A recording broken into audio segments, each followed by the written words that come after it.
I Am Mother was directed by Grant Sator, who also helped write the movie. Stars Hilary Swank from Million Dollar Baby, The Cord, The Reaping, Boys Don't Cry, bunch of movies. She's been in a lot of really good shit and some bad shit, but who doesn't have, a few bad eggs in their bunch? Also stars Carla Regard, who was in the movie Teen Spirit. And this is set in a post-apocalyptic future, which what isn't set in a post-apocalyptic future these days, especially with a lot of these, movies that have to do with humanity basically being essentially wiped out. And even though I told you about two humans that were in there, this is a pretty small cast. I think there was only about 12 people. And in this movie, you have this weird bunker like area, this weird cybernetic lab, this, pure place like made of metal where all these embryos are kept. And you have this robot with the name of Mother, voiced by Rose Byrne from the from from the Insidious movies, and also is played the motion capture and the acting was done by the guy that played the creature in Krampus. No, really, I'm not kidding. That's about the extent of the cast.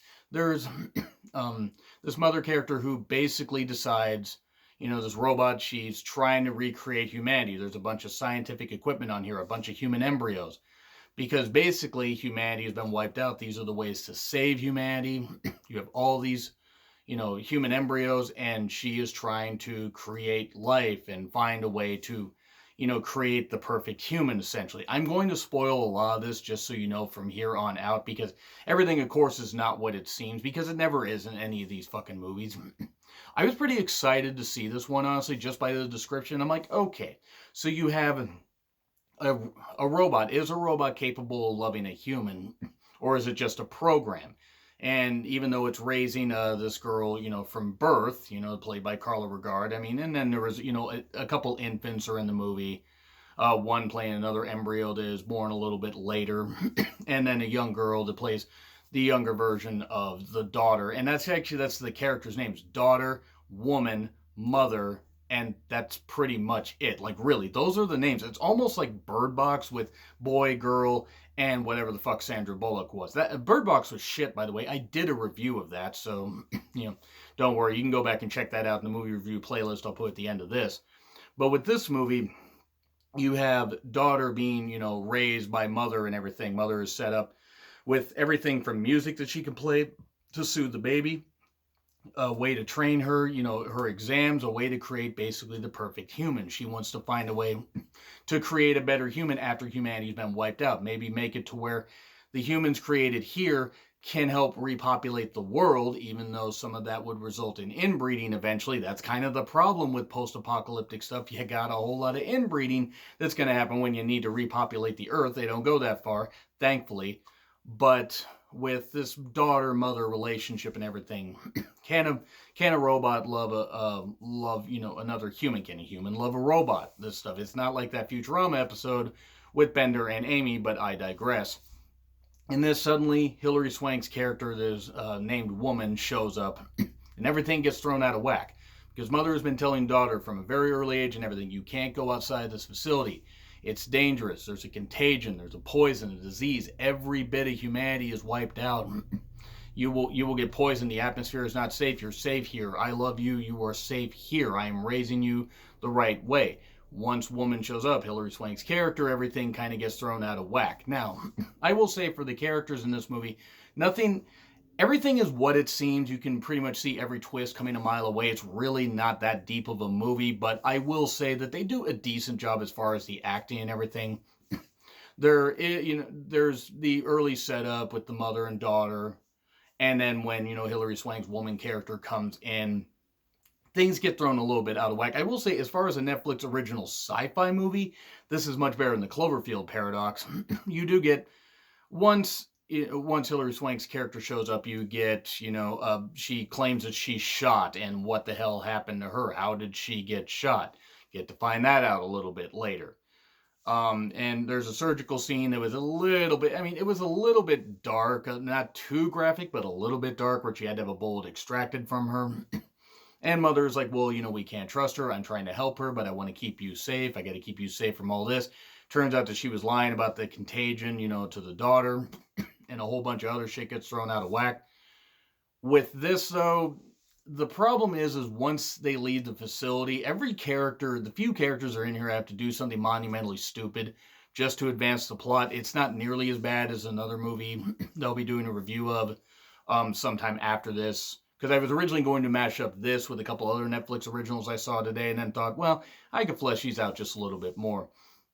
With this, you get the special effects aren't bad. The design of Mother, if you've seen Chappie, it's like that, except at least I Am Mother was not directed by the same guy that directed District 9, which I hated. I will say Elysium and Chappie weren't that bad, all things considered. I hated District 9.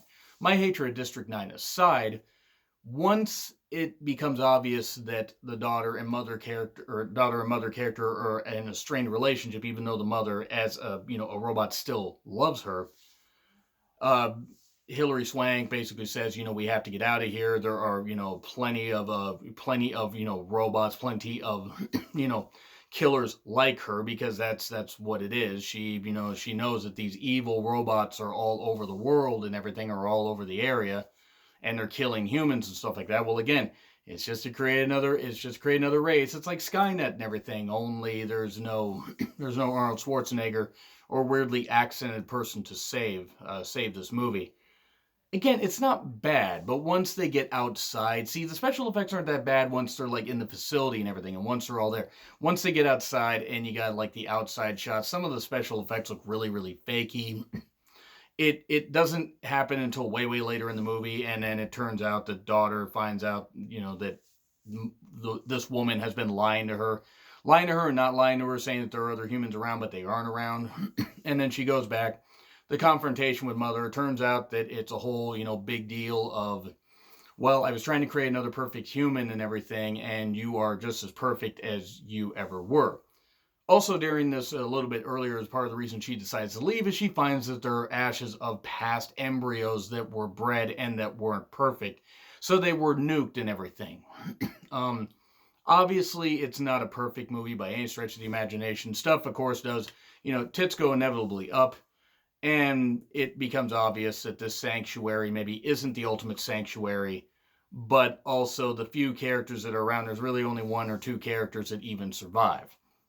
And the robotic technology and all this stuff and the collective hive mind of these robots is a little bit hard to swallow. It's a little silly. I know what they were trying to do with the movie. They could have cut 15 to 20 minutes off of this, because some of it was a lot of needless walking down corridors. It's like they were padding this whole fucking thing like crazy. And I get it. Some of it was to build tension. Some of it worked. A lot of it didn't, though. A lot of it felt like needless padding, like they were told you have to extend this to like an hour and 53 minutes, because even with the credits, it was an hour and 53 minutes. So once the end credits started, it was like an hour and 47 minutes. So still, cut this down to about 90, it wouldn't have been that bad, because really, there isn't a whole lot of detailed plot you need to go with here. So I am going to say, for sure, C-. It is not a deep movie, but C-. There is a pull above my head if I remember to put it there. Just let me know what you guys think of this. There are worse uses of your time, though I will say that I Am Mother was not all that great. Anyway, you agree, disagree with what I said? What have you seen on Netflix recently? I know I should check out The Chilling Adventures of Sabrina and Stranger Things and stuff like that, and I will do that eventually. But anyway, let me know what you thought of the movie if you've seen it. Like, share, subscribe, Twitter handle in the description. I'm John Ritlin. I will see you soon.